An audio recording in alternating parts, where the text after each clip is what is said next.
Seperti biasa, kita akan masuk kepada identiti surah Al-Masad.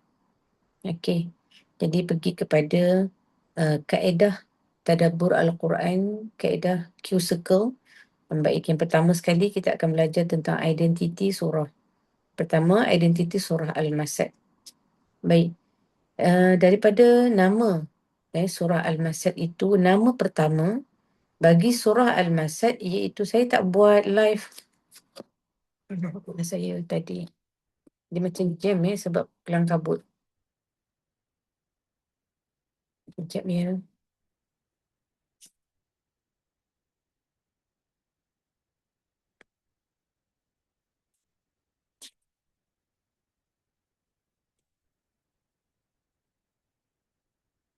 Saya tak buat live di TikTok saya malam ni sebab saya tak sempat nak buka laptop. Jadi saya gunakan handphone saya saja untuk buka Zoom.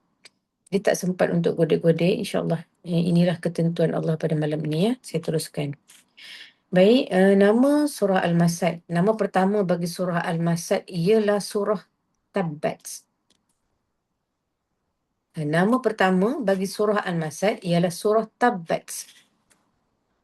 Bersempena dengan nama ayat pertama dia, Tabbat.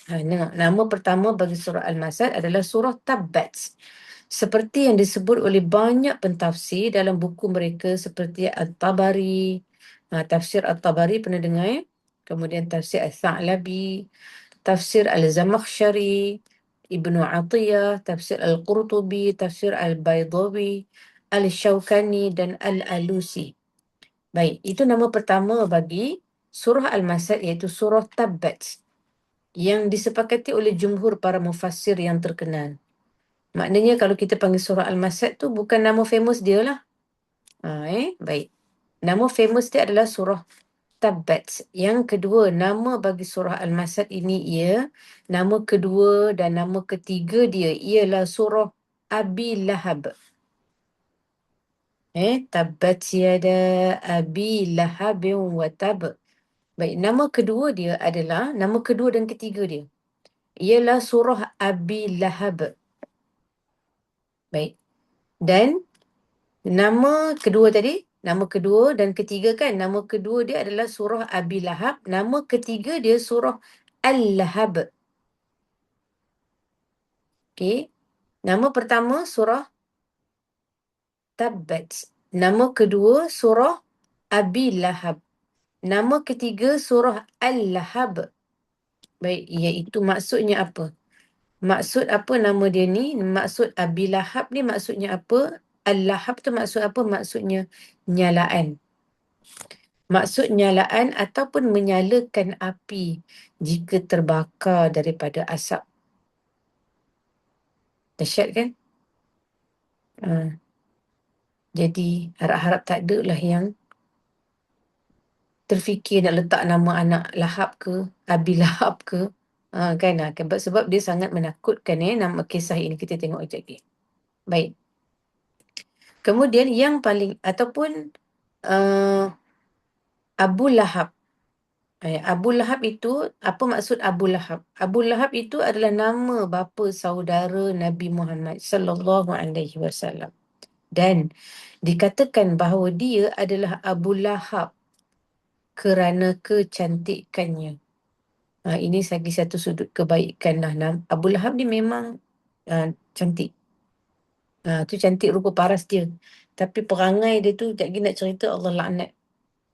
Allah laknat. Baik. Identiti surah Al-Masad sudah tamat. Sampai kat situ je pendek. Maksudnya dia ada 3 nama je kan? Surah Tabbat, surah Abi Lahab dan surah Al-Lahab. Okey, 3 nama saja. Jadi, lepas ni kalau kita dengar, okey, 3 nama surah Al-Masad. Okey, baik. Surah ini Makkiyah ke Madaniyah? InsyaAllah kita maklum bahawa ia adalah surah Makkiyah. Surah pendek yang diturunkan di Mekah ketika mana pergelutan, kita panggil wahyu yang baru awal. Bila mana perintah Nabi, bila mana perintah Allah suruh dakwah terbuka kepada keluarga. Inilah permulaan dakwah terbuka ke Nabi kepada ahli keluarga dia. Kan dakwah Nabi mula-mula secara sir, tertutup. Bila dakwah secara terbuka ni sebab nak panggil keluarga. Sebab Abu Lahab ini adalah bapa saudara kepada Nabi. Nak dakwah secara terbuka. Baik, seterusnya. Berapa bilangan ayat surah ini? 5. 5 ayat. Okey, dia ada 77 huruf dan 23 perkataan. 5 ayat sahaja, ada 77 huruf dan 23 perkataan. Kita tengok asbabun nuzul. Apa asbabun nuzul turun surah ini? Setiap surah yang ada asbabun nuzul dia. Kita boleh ingat asbabun nuzul surah Al-Fatihah. Recall boleh ingat tak? Asbabun nuzul surah Al-Fatihah. Asbabun nuzul surah Al-Falaq. Asbabun nuzul surah An-Nas. Ingat tak? Boleh recall tak ni? Dia datang tak? Datang kan insyaAllah. Asbabun nuzul Al-Ikhlas. Supaya kita tak lupa. Kan? Supaya kita tak lupa. Jadi hari ni kita nak download masuk asbabun nuzul surah Al-Masad. Baik. Apa sebab kenapa Allah turunkan surah Al-Masad ni? Daripada hadis an ibn Abbas radhiyallahu anhuma qala lamma nazalat wa anzir ashiratakal aqrabin صعد النبي صلى الله عليه وسلم على الصفا فجعل ينادي يا بني فهر يا بني عدي لبطون قريش حتى اجتمعوا فجعل الرجل إذا لم يستطع أن يخرج أرسل رسولا لينظر ما هو فجاء أبو اللهب وقريش فقال أرأيتكم لو أخبرتكم أن خيلا بالوادي تريد أن تغير عليكم أكنتم مصدقين؟ قالوا نعم ما جربنا عليك إلا صدقا قال فإني نذير لكم بين يدي عذاب شديد فقال أبو لهب تبا لك سائر اليوم ألهذا جمعنا فنزلت تبت يدا أبي لهب وتب ما أغنى عنه ماله وما كسب Surah Al-Masad ayat 1 hingga 2. Hadis riwayat Bukhari dalam kitab tafsir Al-Quran bab wa anzir ashiratakal aqrabin. Apa maksud dia? Panjang hadis ni. Hadis ini daripada Ibnu Abbas. Ibnu Abbas menceritakan, beliau berkata, apabila turun ayat Allah daripada Allah turunkan ayat surah Asy-Syu'ara, perintah Nabi wa anzir ashiratakal aqrabin.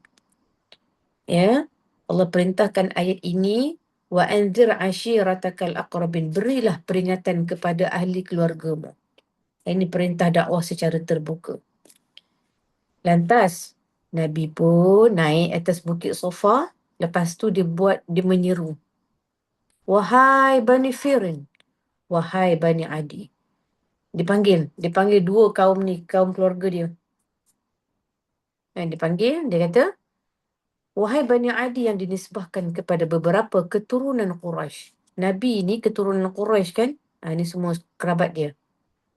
Okay, dia kata, sehinggalah mereka semua berkumpul di sisi baginda. Seruan baginda ini menyebabkan ada di kalangan mereka yang tak sempat untuk berkumpul. Menghantar wakil, ada yang hantar wakil, kau pergi untuk mendengar kata-kata baginda. Begitu juga Abu Lahab dan Quraisy juga datang. Yang ni tak tinggal. Sebab mereka ni sedang memusuhi Nabi. Musuh ni dia ikut rapat Rasulullah. Jadi Abu Lahab kan. Baik, begitu juga Abu Lahab dan Quraisy datang berkumpul. Rasulullah SAW mula bersabda, apa pandangan kamu jika aku kabarkan bahawa terdapat sekumpulan tentera berkuda di sebalik lembah sana, hendak menyerang dan menghapuskan kamu? Kamu percaya tak? Ini perumpamaan. Seorang ketua panggil, dia tanya, saya nak bagi. Kalau saya kata dekat belakang bukit tu ada sekumpulan kuda yang datang nak bunuh kamu semua, kamu percaya tak?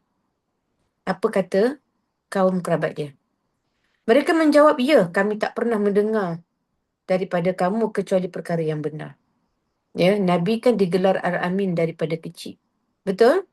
Kita bacakan sirah itu dan dia telah diisytiharkan oleh kaum dia. Dia Al-Amin, tak pernah menipu daripada kecil. Dan dia diisytiharkan oleh kaum kerabat dia menjadi pemimpin juga. Jadi mereka kata, saya percaya. Sebab kamu tak pernah menipu. Masya Allah. Kita tak pernah sampai kepada darjat itu. Ya, tengok bagaimana akhlak Nabi kita. Mereka menjawab, ya, kami tak pernah dengar kamu menipu kecuali perkara yang benar. Sabda Nabi lagi, maka sesungguhnya aku memberi amaran kepada kamu semua akan kedatangan azab yang amat pedih. Lantas, lepas tu Abu Lahab terus berkata, Taban, dia kata, celaka bagi kamu, dia kata. Ya, dia terus celakakan Nabi Muhammad. Dia kata, celaka bagi kamu. Sepanjang daripada tadi kamu panggil kami berkumpul kat sini, kamu nak cakap tu je. Terus Allah turunkan ayat ini serta merta. Tabbat siada Abi Lahabin wa tab. Celakalah bagi kedua tangan Abi Lahab. Masya Allah. Ma aghna anhu maluhu wa ma kasab. Semua harta yang kau kumpul, semua celaka. Baik, Masya Allah. Itu sahaja ya, diturunkan pada ketika itu kerana Allah sangat murka ya dengan uh, Abu Lahab. Baik, kita tengok seterusnya pergi kepada fadail surah. Kita dah pergi surah Al-Fatihah, fadail dia sangat banyak. Kita dah pergi surah Al-Falaq, ada fadail tak? Boleh buka mic jawab. Surah Al-Falaq ada fadail tak? Ni nak murajaah. Surah Al-Falaq ada kelebihan tak? Selak buku tu. Nak jawab tak berani tu. Tak apa, jangan takut. Jawab. Kalau kita belajar salah pun dapat pahala. Ingat tak? Surah Al-Fatihah ada fadilat kan? Ada. Surah Al-Falaq ada fadilat tak? Ada. Ada. Okey. Surah An-Nas ada tak fadilat? Ada, Puan Hawa Ada. cakap. Alhamdulillah. Ni sebab kita nak recall. Kan kita nak recall. Sekarang kita nak masuk fadilat surah Al-Masad. Baik, disebutkan di dalam kitab ini. Tidak tercatat sedikit pun di dalam riwayat Al-Quran dan hadis yang sahih tentang fadilat surah Al-Masad. Tak ada fadilat. Tidak ada fadilat yang khusus. Okey? Okey, baik. Jadi tak ada fadilat yang kita belajar malam ini tentang fadilat surah Al-Masad. Okey. Seterusnya kita masuk kepada munasabah surah ni. Apa logik surah ni? Apa munasabah surah ni? Baik, surah Al-Masad mempunyai kaitan dengan surah sebelumnya iaitu surah An-Nas. Kita tak masuk lagi surah An-Nas sebab kita ambil daripada belakang. Tetapi kedua-dua surah ini terdapat semacam penampilan yang bertentangan. Surah An-Nas menceritakan balasan orang-orang yang patuh kepada perintah Allah, iaitu akan mendapat kemenangan, mendapat kejayaan menakluk, membuka kota Mekah serta kemenangan di dunia. Sebaliknya, mendapat ganjaran pahala yang besar di hari akhirat. Itu ganjaran surah An-Nas. Manakala di dalam surah Al-Masad, Allah menyebutkan balasan untuk golongan yang derhaka kepada Allah. Dia macam terbalik. Golongan ini akan mendapat kerugian di dunia dan azab yang pedih di akhir akhirat. Okey, ini munasabah surah Al-Masad. Okey, apa munasabah dia? Apa kita tak boleh nak kata logik tau. Sebab logik dalam bahasa Melayu ini, dia hanya fikir dengan akal dia je. Dia tak ada panduan, tidak ada panduan Quran, tidak ada panduan wahyu. Sebab itu Quran tak guna perkataan logik. Ya, sebab itu kita guna munasabah. Sebab itu agama tak boleh fikir dengan logik akal. Ya, okey. Apa munasabah? Sebab munasabah ini berpandu dengan panduan Al-Quran dan juga hadis. Jadi ini munasabah. Munasabah dia, surah Al-Masad ini sebenarnya Allah nak tunjukkan kepada kita balasan untuk golongan yang derhaka kepada Allah. Dengan perintah Allah, golongan ini mendapat kerugian di dunia dan azab yang sangat pedih di hari akhirat. Baik, itu munasabah surah ini. Kita pergi seterusnya objektif surah ini. Baik, objektif surah ini, munasabah berbeza kan? Okey, kita tengok apa objektif dia. Dapat disimpulkan bahawa objektif utama adalah berkisar tentang mengenai jenis azab. Maksudnya nanti kita nak belajar apa dia jenis azab yang Allah nak ceritakan kepada kita. Ya, jenis azab yang ditimpakan ke atas Abu Lahab dan isterinya yang bernama Ummu Jamil. Allahu Akbar. Ni kan, kenapa lah pula masuk nama isteri ni? Maknanya, ya Allah, tuan-tuan, ya, kita berlindung dengan Allah daripada azab yang sangat pedih ini berkait suami isteri. Ya, berkait suami dan isteri. Isteri ini bernama Ummu Jamil serta seksaan mereka di dunia dan juga di akhirat. Jenis azab yang ditimpakan ini adalah sebagai iktibar kepada manusia yang mencuba ataupun ada niat ataupun ada plan, ya, ataupun ada ajakan manusia untuk menghalang ataupun menentang apa sahaja yang diturunkan oleh Allah Subhanahu Wa Taala kepada Nabi. Jangan sesekali ada plan, ada niat untuk bersekongkol ataupun bersetuju, kan, untuk golongan-golongan yang menghalang ataupun menentang apa sahaja perintah kepada Nabi. Maksudnya apa? Kan, menghina Nabi. Ya, tak bersetuju dengan Nabi bawa, tak menerima. Semua itu berkait. Maka kita akan belajar sesuatu perkara yang sangat besar, bahawa mencintai Nabi adalah satu perintah yang sangat berat dan besar untuk kita. Apatah lagi menghalang dan membenci Nabi. Masya Allah. Baik. Kita terus pergi kepada surah Al-Masad, ya, insyaAllah. Surah ini, tema dia adalah kehinaan buat orang musyrik serta keluarga mereka yang memusuhi Islam. Allah, kita tak boleh memusuhi Islam. Baik. Surah Al-Masad ini ada ayat 1 hingga 5 ayat. Kita tengok, kita dah masuk surah, ya. Kita baca sama-sama. Mari kita mulakan. A'udzu billahi minasyaitonir rajim. Bismillahirrahmanirrahim. Tabbat yada abi lahabin wa tab. Ma aghna anhu maluhu wa ma kasab.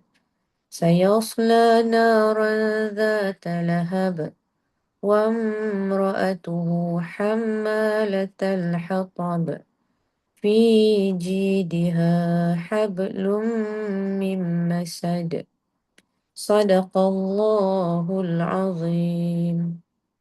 Kita bila baca surah ni, tak mungkin perasaan kita sama bila kita baca surah Al-Ikhlas. Ini kita belajar, kan? Kita baca surah Al-Ikhlas, apa rasa kita?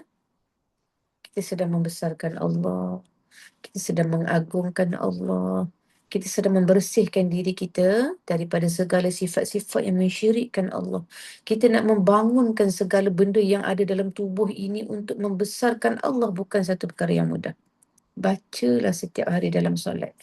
Dengan niat bagaimana para sahabat membacanya ketika mana di dalam solat. Beza. Kita baca surah Al-Fatihah juga berbeza. Kita baca surah An-Nas juga berbeza. Sebab kita dah faham.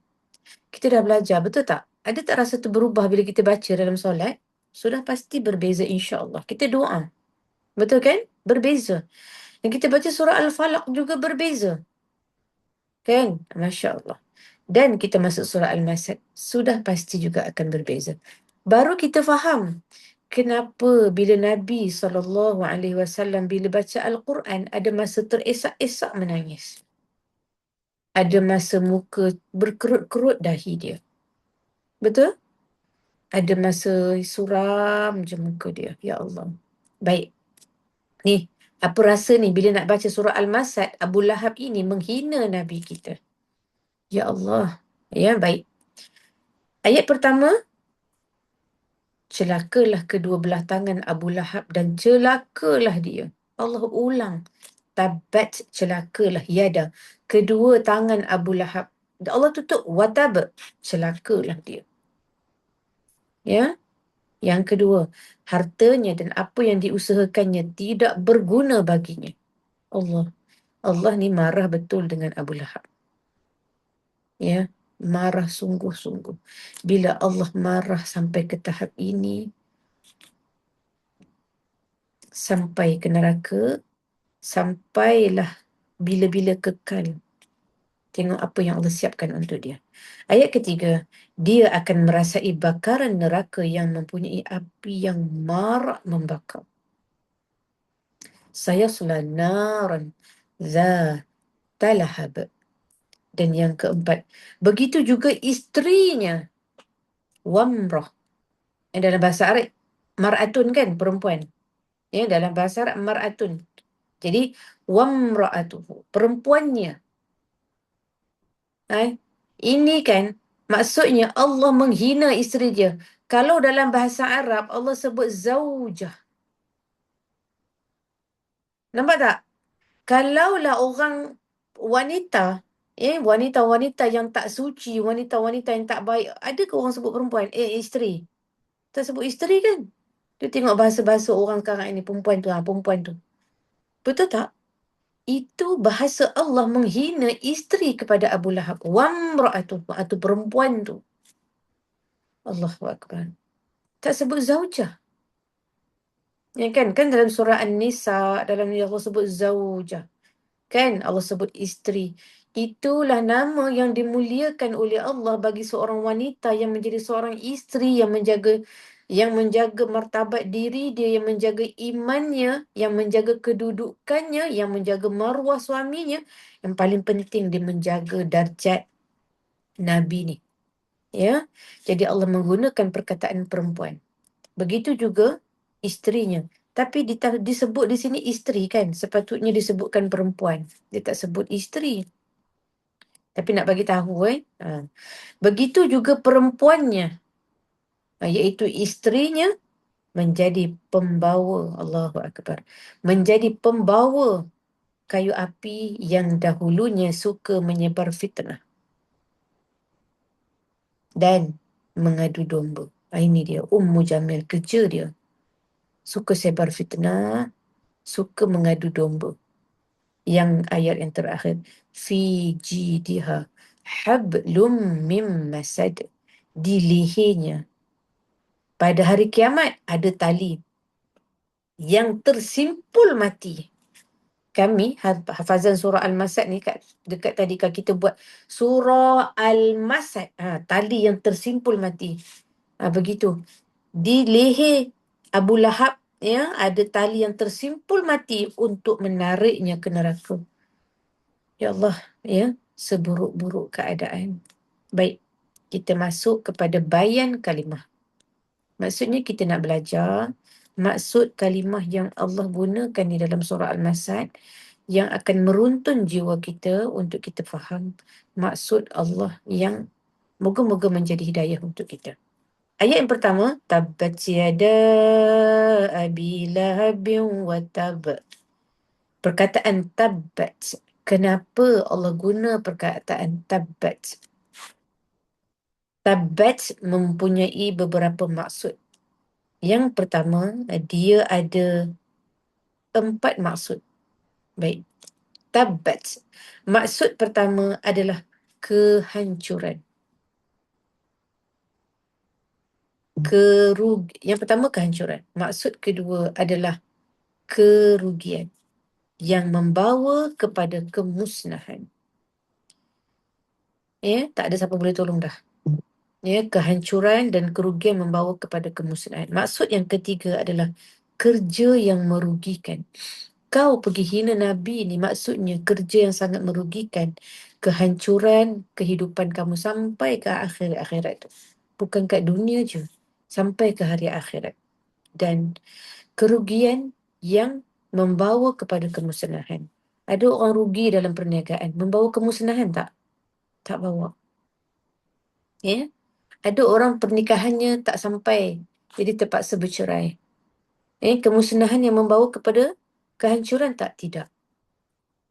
Tidak. Jadi, inilah tabat ini Allah gunakan menunjukkan bahawa kehidupan Abu Lahab itu memang akan membawa kepada kehancuran. Dan yang seterusnya adalah terkunci daripada melakukan kebaikan. Ya, Masya Allah. Jadi saya tamatkan sampai di situ sahaja. Ya, maksud bayan kalimah pada kelas pada malam ini. Semoga kita dah rasa macam tak sabarnya nak belajar. Apa ni lepas ni yang kita nak belajar tentang betapa menakutkan ya azab Allah bagi kepada Abu Lahab dan isterinya kerana perkataan sahaja. Perkataan je kan? Dia dia dia ikat tak leher Nabi? Tak kan? Bayangkan. Masuk keempat belum Okey. Maksud keempat terkunci daripada melakukan kebaikan. Maksud keempat terkunci daripada melakukan kebaikan. Baik. Saya habiskan sikit je lagi. Perkataan yada bermaksud dua tangan. Apa maksud dua tangan ni? Dua tangan, tetapi yang dimaksudkan ialah mempunyai diri Abu Lahab. Kita ingat tadi maksud dua tangan lah kan? Tabat siada Abi. Celakalah kedua tangan Abi Lahab. Maksudnya apa? Dengan dua tangan itulah kudrat yang duduk cari semua duit yang dikumpulkan tu. Maksudnya Allah nak bagi tahu daripada sebab dua tangan kau pergi cari rezeki tu semua harta apa benda yang kau buat dengan dua tangan tu semua takkan. Semua aku hancurkan. Ya, okey baik. Itu bukan maksud tangan dia. Maksudnya adalah apa jua yang milik Abu Lahab itu. Seterusnya. Okey, dan sebab sudah menjadi kebiasaan orang Arab, dia kalau nak sebut semua, disebut sebahagian. Okey, baik. Saya sudahi sampai ayat pertama sahaja dulu. Okey, saya sudahi sampai ayat pertama sahaja dulu. Baik, wallahu a'lam. Moga-moga kita mendapat penyuluh daripada Al-Quran untuk kita. Saya hampir untuk membatalkan kelas pada malam ni. Lalu saya kata, Ya Allah, saya sangat sayang untuk cancel kelas pada malam ni. Sebab saya dah baca, dah study tadi, saya kata, Ya Allah, seronoknya. Jadi Alhamdulillah Allah mengizinkan untuk kita belajar. Alhamdulillah, okey. Saya serahkan kepada Kak Linda. Lama tak Kak Linda tak dapat bersama. Alhamdulillah, Masya Allah. Silakan Kak Linda. Alhamdulillah, Masya Allah. Allahumma salli ala sayyidina Muhammad. Itulah rezeki yang kita bersama dapat limpahan daripada Ustazah Nazira. Permulaan surah Tadabbur surah Al-Masad, kita mendapatkan identitinya, namanya, penjelasan kandungannya, dan sedikit dua kalimah yang telah dijelaskan lebih lanjut lagi daripada Ustazah. InsyaAllah, sahabat-sahabat semua, kita akan bersama sekali lagi dan seterusnya pada Isnin dan Rabu, setiap Isnin dan Rabu. Dan insyaAllah pada minggu hadapan, sahabat saya Hafizah akan membantu dalam hosting Quran apa ni? Allahumma salli ala sayyidina Muhammad, sesi kita yang seterusnya. Dan dengan itu, tanpa membuang masa lagi, sama-samalah kita hadiahkan Al-Fatihah kepada Ustazah Nazira dan keluarganya, dan juga seluruh komuniti Q Circle, insyaAllah. Al-Fatihah. Auzubillahi minasyaitonirrajim. Bismillahirrahmanirrahim. Alhamdulillahirabbil alamin. إياك نعبد وإياك نستعين اهدنا الصراط صراط الذين أنعمت عليهم غير المغضوب عليهم. الحمد لله يا Amin, amin, amin ya Rabbal Alamin. Masuk lagi dengan tasbih kafarah dan surah. Subhanakallahumma wa bihamdika. ولا أصل إنك إنسان أشهد أن لا إله إلا Assalamualaikum warahmatullahi wabarakatuh. Ya, kita bertemu lagi. Terima kasih semua. Terima kasih Ustazah. kasih. Terima Terima kasih. kasih. Terima Jumpa kasih lagi insyaAllah. Ustazah. Waalaikumsalam. Ustazah. Assalamualaikum. Waalaikumsalam. Masya Allah. Assalamualaikum. Namaste Terima kasih Ustazah. Ustazah. Assalamualaikum. Ustazah. Assalamualaikum. Waalaikumsalam warahmatullahi